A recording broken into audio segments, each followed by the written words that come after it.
The first time you probably heard of a castle was when someone was reading fairy tales before bed. Perhaps you pictured them as the sparkling mansions where Cinderella and other princesses found their happily ever afters. The truth is that castles aren't all embellished with gold and gems.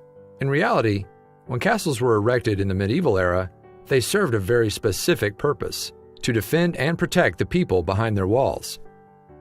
Today's castles might be museums or houses for royalty, but when the original medieval castles were built, they were designed to serve as fortresses during times of war. All of the planning that went into them was about defending the grounds from enemies. When you think of a castle's first line of defense, you probably imagine a moat, right? Traditionally, a moat was a large body of water that circled the castle and separated it from the land. But it wasn't there to keep enemies from crossing. For people designing most castles, their biggest fear was that their enemies might dig underneath the walls to gain entry. If there was a moat, it ensured that any tunnels would be immediately flooded. In fact, for some castles, the moat wasn't even located outside the palace at all. Instead, it could be found between the first and second walls of the castle.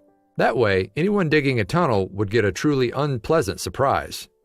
Speaking of unpleasant surprises, moats didn't exist solely to keep invaders from digging tunnels to gain entry either. The moats served other purposes for those living in the castle. For instance, they made a great way to dispose of human waste. When it came to other methods of protecting the castle, one of the oldest traditions in design was the concentric circles of defense. Looking at this castle from above, you can see how the circles were created to make entry very difficult. Concentric circles of defense were designed to act as a series of obstacles. While the layout of medieval castles might be all too familiar to us, when it comes to how we look at castles today, they are a true innovation in the world of design when they were originally built. The concentric circles of defense meant that invading armies would have to conquer one obstacle after another, slowing them down as they made their assault on the castle. First there was a wall, then there was a moat, then another wall, and so forth. The main gate of the castle might look imposing, but to our modern eyes, that's all it is. The truth of the matter is that, during medieval times, the main gate of the castle was more than intimidating, it was downright deadly. The main gate was often comprised by two barriers.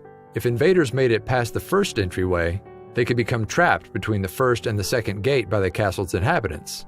They might think that their siege was going to be successful, but they were wrong. The invading soldiers would then be trapped in one of the castle's courtyards, and that wasn't pleasant to say the least. There were thin slits in the courtyard walls that allowed the castle inhabitants to fire upon the trapped intruders. The secret fortifications of castles don't end there either. Even the stairwells played an important role. Most of them were designed to be deliberately narrow and spiral up in a clockwise fashion, and there was a very sneaky reason why. They were designed this way so that soldiers running up them would have their sword hands, usually their right, against the wall. The narrow and curving stairs would make it that much harder to reach for their weapons. Of course, the people who live inside the castle would know the layout of the space very well, right down to the crowded, cramped, and narrow staircases.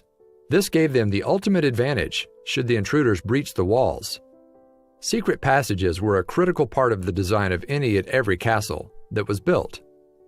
These passages served many different purposes, including allowing a means of escape for those who lived in the castle. These secret passages could also lead to rooms where the castle's inhabitants could take shelter. In the event of a siege, they could also serve as a great way of getting much-needed supplies and other assistance into the castle. Sometimes the secret passages led to secondary wells for the castle's inhabitants, in case the attackers breached their walls of defense and poisoned their drinking supplies. Castles may be glorious, but they were also critical war fortresses.